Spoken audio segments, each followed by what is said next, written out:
Hello, and welcome to Your Story, Your Tune. This is where we share the real stories from listeners and viewers like you.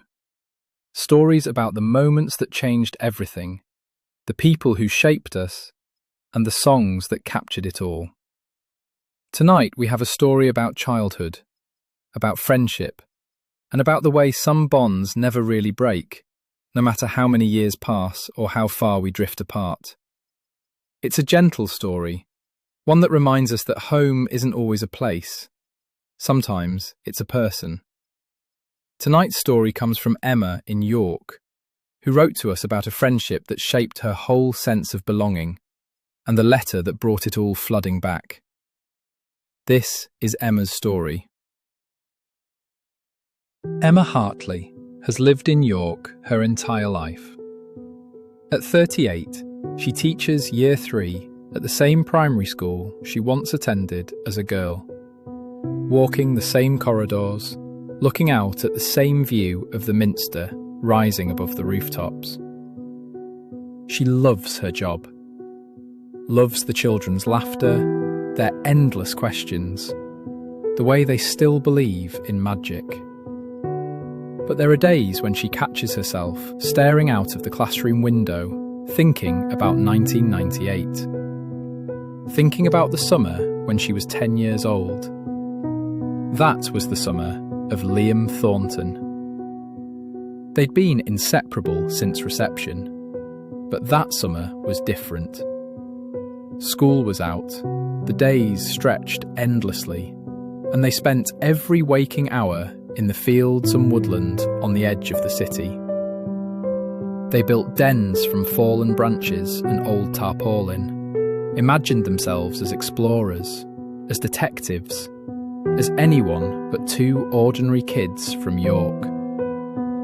They'd cycle down to the Ouse, sit on the riverbank sharing crisps and secrets, plotting adventures they'd have when they were older. Liam had this way of making everything feel important. Like every stick fort they built was a castle. Every whispered confidence was a sacred pact. Emma felt seen in a way she never had before. They carved their initials into the bark of an old oak tree near Rowntree Park. E.H. and L.T. Forever. At least, that's what they'd thought. September came too quickly. On the last day of the holidays, they sat under the shadow of the Minster, watching tourists mill about, and Liam went quiet. Then he told her. His dad had got a new job in Edinburgh. They were moving at the weekend. Emma felt something crack inside her chest. They promised to write, to phone, to stay best friends no matter what. And for a while, they did. Letters arrived every few weeks, full of stories about his new school, his new street, how different everything was. Emma wrote back religiously, filling pages with news from York, updates about the den, about the tree. But gradually, as these things do, the letters slowed. GCSEs came, then A-levels, then university. Life got busy, complicated. Emma stayed in York, trained as a teacher, built a life that felt solid and good. But sometimes she'd walk past that old oak tree and feel a strange, quiet ache. She wondered where Liam was, what kind of man he'd become, whether he ever thought about those summers. She dated, had relationships that never quite stuck. Her mum once said she had a tendency to hold people at arm's length, like she was afraid they'd leave.